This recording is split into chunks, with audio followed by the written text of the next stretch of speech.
চাকরি প্রত্যাশী ভাই ও বোনেরা, আশা করি সকলে ভালো আছেন। ভূমি মন্ত্রণালয় কিন্তু 238 শূন্য পদে বড় ধরনের একটি নিয়োগ বিজ্ঞপ্তি প্রকাশ করেছে। এটা সংশোধনীয় ভাবে নতুন নিয়োগ বিজ্ঞপ্তি প্রকাশ করেছে। আজকে আপনাদের আমি জানিয়ে দেব, এই যে বাংলাদেশের যে আপনার ভূমি মন্ত্রণালয় আপনার রাজস্ব খাতে যে নতুন নিয়োগ বিজ্ঞপ্তিটা প্রকাশ করলো, এখানে আপনারা কিভাবে আবেদন করতে পারবেন, আবেদনের নিয়ম, পুনরায় যারা আবেদন করছেন তাদেরকে আবেদন করতে হবে কিনা, সকল বিষয় নিয়ে আলোচনা করব। এখানে 18 থেকে 32 বছর অবধি যারা আছেন তারা আবেদন করতে পারবেন কিনা সকল বিষয় জানিয়ে দেবো। চলুন ভিডিওটা শুরু করে। আপনারা দেখতে পাচ্ছেন ভূমি মন্ত্রণালয় রাজস্ব খাতভুক্ত আপনার ব্যবস্থাপনা বিভাগের নিয়োগ শূন্য পদের বিপরীতে জাতীয় বেতন স্কেল 15-এর 14 নাম্বার গ্রেডে নিম্ন শূন্য পদে কিন্তু নিয়োগ বিজ্ঞপ্তি প্রকাশ করেছে। এটা স্থায়ীভাবে বাংলাদেশে স্থায়ী যে নাগরিকগণ আছে তারা আবেদন করতে পারবেন। এখন কি কি পদ আছে সেখানে চলে যাই, তার আগে বলে দিই, আপনারা যারা আমার ইউটিউব চ্যানেলে নতুন তারা অবশ্যই আমার ইউটিউব চ্যানেলটা সাবস্ক্রাইব করে রাখবেন। ফেসবুক পেজ থেকে ভিডিও দেখলে অবশ্যই ফলো করবেন, লাইক কমেন্ট শেয়ার করে অন্যকে দেখার কিন্তু একটা সুযোগ করে দিবেন। চলুন ভিডিওটা শুরু করে দেই। আপনারা দেখতে পাচ্ছেন এখানে পদ আছে সার্ভেয়ার পদ, 14তম গ্রেড, 10,200 টাকা থেকে 22,680 টাকা বেচিক। শূন্য পদের সংখ্যা আছে 238টি।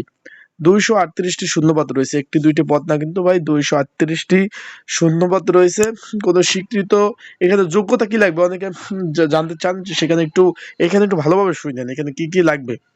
কোন স্বীকৃত কারিগরি শিক্ষা বোর্ড হইতে, এখানে বুঝছেন, কোন স্বীকৃত কারিগরি শিক্ষা বোর্ড অধীনে সার্ভে ইনস্টিটিউট হইতে 4 বছরের মেয়াদ ডিপ্লোমা ইন ইঞ্জিনিয়ারিং সার্ভেইং পরীক্ষা উন্নত। মানে এখান থেকে আপনি 4 বছর মেয়াদি যে ডিপ্লোমাটা করবেন ওইটার আপনার পরীক্ষায় কিন্তু পাশ করতে হবে, ওইটার আপনার সার্টিফিকেট থাকতে হবে যদি আপনার এটা আবেদন করতে চান। সেক্ষেত্রে এখানে বলেছে যে সকল জেলার প্রার্থীগণ আবেদন করতে পারবেন। এখানে বলছে যে 18 থেকে 32 বছর যারা আছেন তারা আবেদন করতে পারবেন, এবং ইতিমধ্যে যারা আগে, যে এটা তো পূর্ণ নিয়োগ বা সংশোধনী নিয়োগ দিয়েছে, ইতিমধ্যে যারা আবেদন করছেন তাদের আর আবেদন করার কোনো ধরনের প্রয়োজন নাই। তারা কিন্তু এটা বলছে যে আবেদন করার কোনো ধরনের প্রয়োজন নাই। আশা করি বুঝতে পারছেন। এই যে 238 পদে, এই পদের জন্য সাজেশন রয়েছে, যদি আপনাদের প্রয়োজন হয় সেই ক্ষেত্রে আপনারা কিন্তু আমার এই যে স্ক্রিনের উপর যে নাম্বার রয়েছে একটি নাম্বার যোগাযোগ করতে পারেন। অ্যান্ড যারা ঘরে বসে নির্ঝামেলা আবেদন করতে চান সেই ক্ষেত্রে আমার এই যে হোয়াটসঅ্যাপ নাম্বার রয়েছে, ডিসক্রিপশন বক্সও নাম্বার রয়েছে, এই নাম্বারে আমার সাথে যোগাযোগ করে হোয়াটসঅ্যাপ নাম্বারে একদম নির্ঝামেলায় কিন্তু আপনি আবেদনগুলো করতে পারবেন। আশা করি বুঝতে পারছেন বিষয়টা। এখানে কিন্তু বলে দিয়েছে কি কি আবেদনের নিয়মাবলী, সর্বোপরি বলে দিয়েছে। আবেদন হলো আগামী 24/12/2024, মানে এই যে আজকে সারাদিন কিন্তু আপনারা সকলেই জানেন আজকে সারাদিন 19 তারিখ, আর মাত্র 5 দিন পর আবেদন শুরু হবে, যেটা চলবে 23/1/2025, মানে 1 মাস, দীর্ঘ 1 মাস কিন্তু আবেদন করতে পারবেন। আশা করি বুঝতে পারছেন। আবেদন কিন্তু তারা বলে দিয়েছে আবেদন করতে হবে আপনার একদম 1 মাস সময় কিন্তু পাবেন।